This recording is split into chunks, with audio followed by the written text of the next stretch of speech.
Hi, everyone. Did you ever play hide and seek as a kid? I certainly did. In fact, the other week I was reminiscing with a friend about all the good hiding spots we had in the shul we davened in growing up. You see, back in the old shul, some of the best spots were upstairs in the women's section. Under those little stairs that separated the lower and the upper balcony, for instance, there were four little staircases up there, or in the hidden closet that no one even remembered was there on the upper level where the Aron Kodesh was uh, that is to say, when the Aron Kodesh was downstairs. And after laughing it out, my friend wondered aloud about the game itself and who actually won it. Think about it, he mused. The guy with the best spot kept himself hidden for the entire afternoon groups. He spent most of an hour all alone in darkness, while all the rest of us were running around laughing and playing together. Did he win? Or was his spot and his success the thing that made him the ultimate loser, at least of all the social fun that we had? As I think about it, it's a pretty good question. When we play hide and seek, are the winners really the losers? And if no one finds them, they stay hidden and alone. So what good is that to the game or the people playing it supposedly together?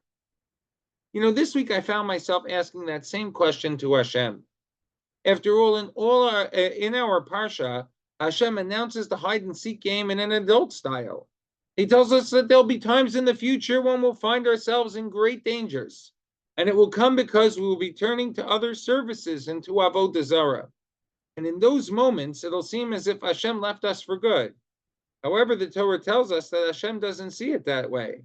Rather, he declares, Anochi astir panai, and I shall hide my face.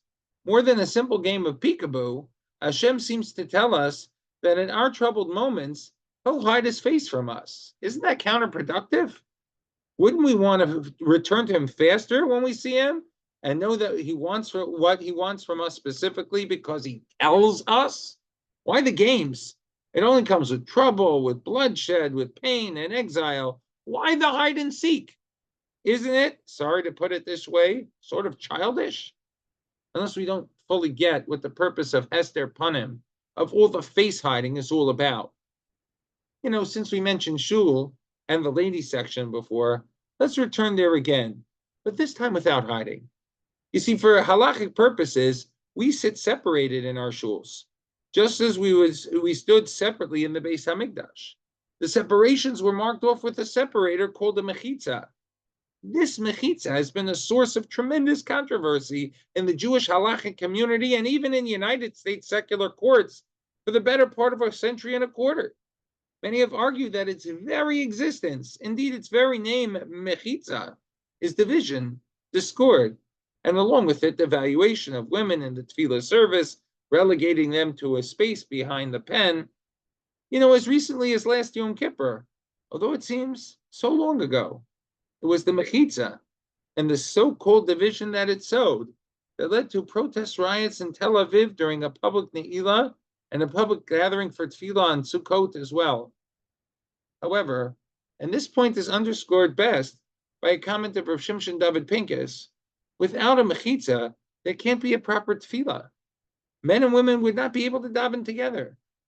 The Hester Panim part of mechitza allows the unity. The mechitza elevates the makom because it allows it to become accessible with a place for everyone. You can seek the godliness there, and it can be found for everyone together because it's built properly. Similarly, when Hashem appears to us on Har Sinai, he also did so with the mechitza.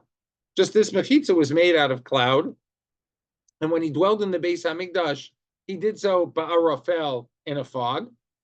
You see, without the clouds and the fog being exposed directly to Hashem, when we're not worthy, also will immediately blind a person. And then that's assuming it just doesn't take his or her life immediately. To allow Hashem's Shechina to dwell within us, sometimes he needs to hide that intensity. And therefore, we will be able to meet with him and incorporate his greatness into our smallness. When we're being chased by nations, and frankly, when we're out of Hashem's good graces, the experience can be bedazzling and overwhelming.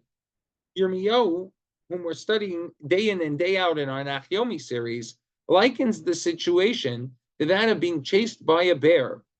Dov Orev Huli, he declares in Eicha, Kodesh Baruch Hu has become like a enemy, a chasing bear.